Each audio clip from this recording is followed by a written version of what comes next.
Jubilee hills assembly seat के ज़मीनी इंतखाबात में किस पार्टी को कामयाबी मिलने वाली है?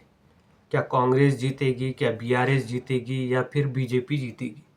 पूरी रियासत तेलंगाना भर के लोगों की नज़र जुबली हिल्स के इन ज़मीनी इंतखाबात के नताइज पर है। 11 नवंबर को यहाँ पर वोटिंग होनी है।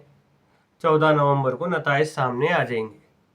जुबली हिल्स असेंबली सीट से कौन जीत रहे हैं, इस पर बात बाद में करेंगे। पहले बात ये करेंगे कि आवाम क्या चाह रही है।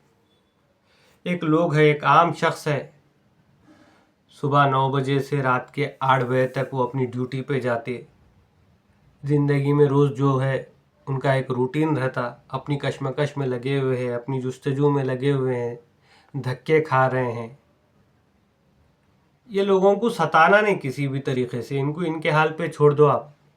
इनको किसी चीज़ से मतलब नहीं है। आम लोगों को एमएलए की तनख्वाह कितनी है, कारपोरेटर की तनख्वाह कितनी है, कहाँ कहाँ से आते नहीं आते, उनको इससे मतलब नहीं है। उनको मतलब है कि बस उनको सताना नहीं किसी भी तरीके से, उनको जो है उनके हाल पे छोड़ देना। अगर इनको सताए, किसी भी तरह से अलग अलग तरीके से सताए, तो ये लोग क्या करते, सोशल मीडिया पे आके लाइक कमेंट नहीं करते। ये लोग वोटिंग के रोज़ सीधा जाते, वोट डालते, घर को आके वीडियो गेम खेल लेते रह जाते।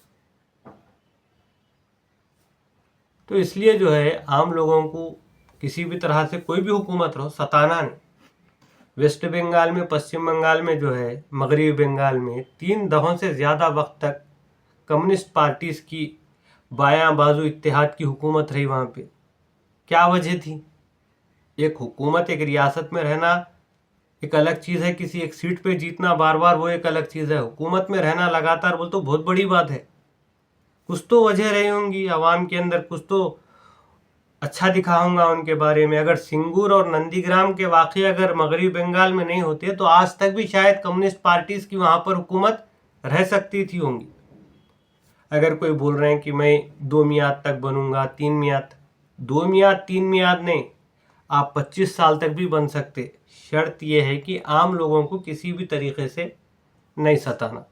जो नहीं सताएंगे उन्होंने बार बार जीत के आएंगे, जो सताएंगे उन्होंने इलेक्शन में हारेंगे, फिर दूसरे जने इख्तिदार में आएंगे। ये सिलसिला चलते रहेंगे।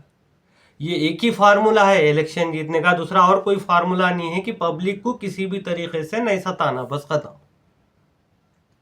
तो बहरहाल जुबली हिल्स में ज़मीनी इंतखाबात चल रहे हैं। कांग्रेस पार्टी से नवीन यादव उम्मीदवार है। वज़ीर आला रेवंत रेड्डी जो है उनके लिए कैंपेन चला रहे हैं।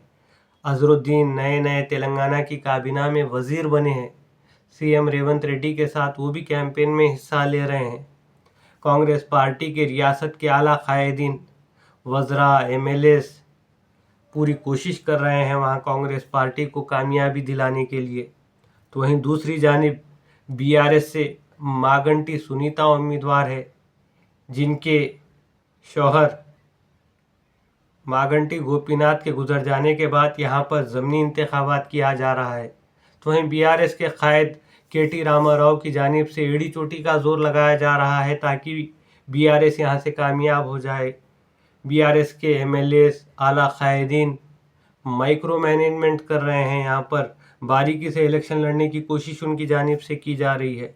तो वहीं तीसरी जानिब बीजेपी से दीपक रेड्डी उम्मीदवार है।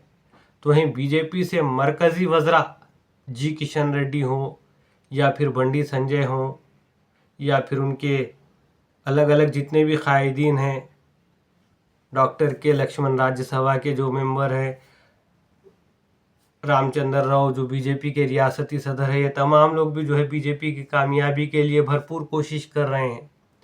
ये कोशिशें जीत के लिए हर कोई करते हैं, लेकिन फार्मूला एक ही है, जीत वही हासिल करेंगे, जीतेंगे वो जो पब्लिक को किसी भी तरह से नहीं सताएंगे।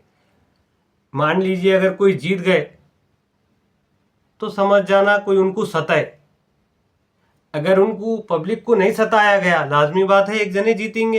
अगर सताया गया तो दूसरे जने जीतेंगे। यही है दूसरी वजह, और दूसरा सबब कुछ भी नहीं है।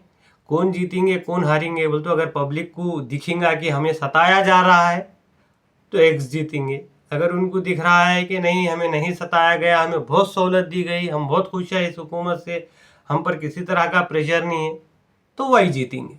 बस यही है।